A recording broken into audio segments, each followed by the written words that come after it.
A very warm welcome back. We're still in the Free State and we're talking about the state of the province and just exploring some of the various areas of concern and also progress. And we've got the Premier, Ace Magashule, with various of his MECs. And in fact, right now, I've got to say, I've just been joined by the HOD for Agriculture, Mr. Peter Tabebe. Thank you very much for joining us and welcome to you.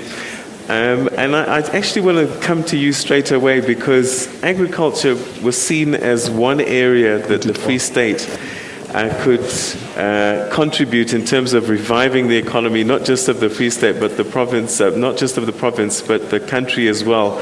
How far are we in terms of reviving agriculture in the province? Thank you very much, Peter, and also to the viewers. Agriculture in the Free State is a very critical sector. It actually, for both as a food provider and also for employment. It is so critical that if you are in the Free State, you will know that we are the major provider of food. At the current moment, we are mostly and in the past focus on the production. What we are beginning to say now is that we want to begin to enter the space of agro-processing so that we can add value to the food that the Free State is producing.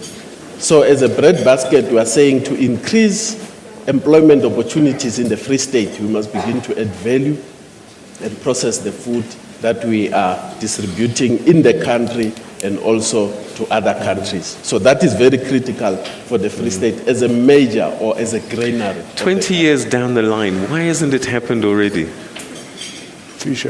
Yeah, in the past we've been focusing on increasing production.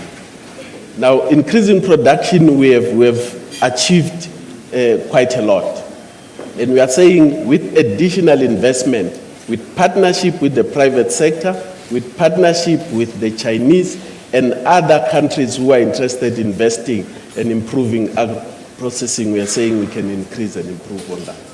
Okay. Premier, the other big thing that's happening at the moment, we've got Eskom here sponsoring this breakfast, making sure the lights stay on. But some of your municipalities may actually experience some very serious challenges soon because they owe 1.5 billion rand. How did we get into this situation?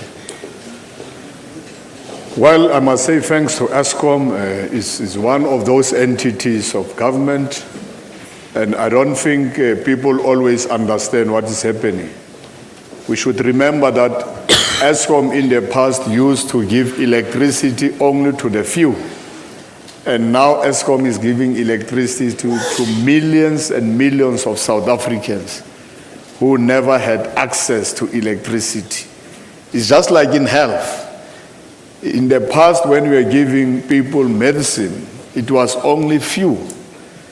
And when we said we're going to give people through medicine, it should be well understood that when you go to a clinic and hospital, you won't find medicine because millions are getting it free of charge today. It's the same with Eskom. And I think with time, Eskom will be fine. The fact that municipalities owe Eskom, you should remember in the past, municipalities were saving only few. And these municipalities did not have any tax base. Let's take Harib municipalities. They have been like that in the past. You can go to Pumelela, you can go to Mafube. They can pay Eskom today. There's no way after tomorrow they will be able to pay Eskom because they are non-viable. 90% of those people staying in those municipalities are unemployed. They are not refusing to pay for services. So we have been arguing. For instance, we have been saying there is no way Eskom can charge industrial rates in a place like Frankfurt and Tweeling and Cornelia, which is the case.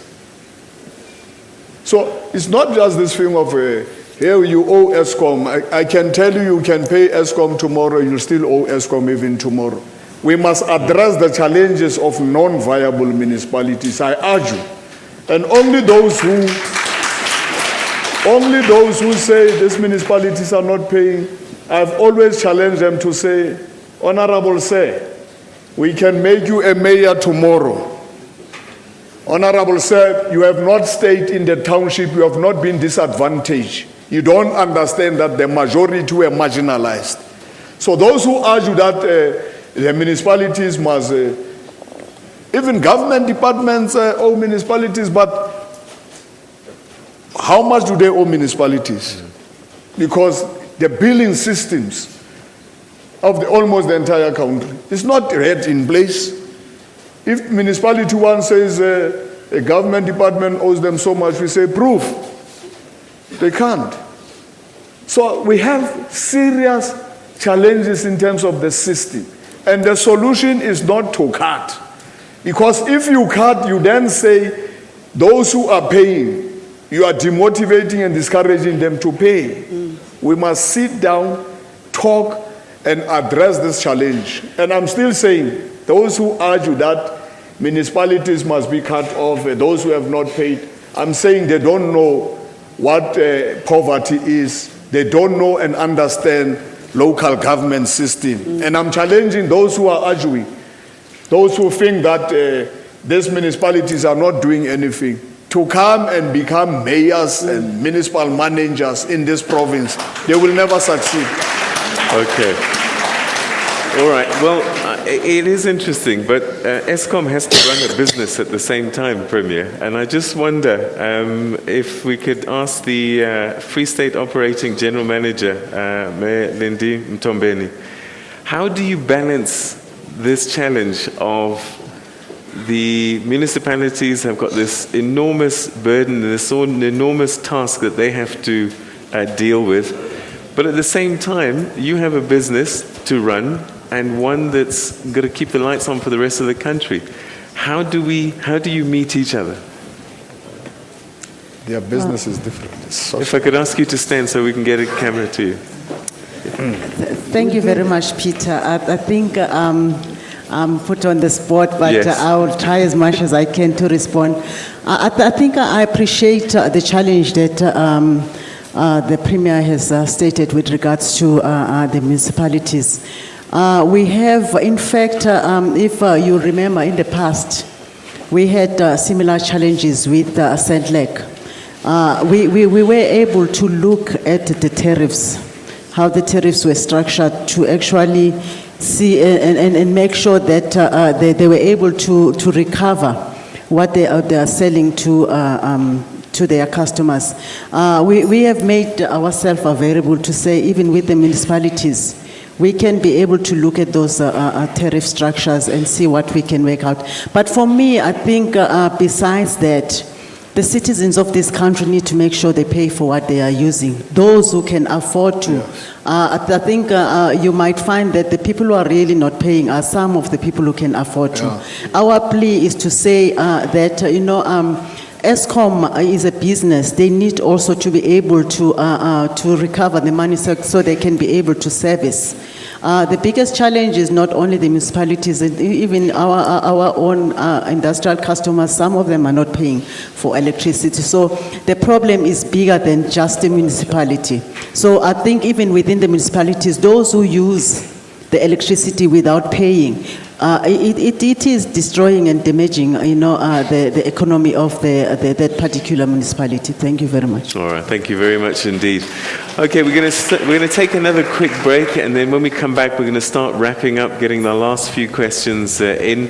But I'm also monitoring Twitter as well. So let's take this last quick break, and then we'll be coming back to start wrapping up our conversation.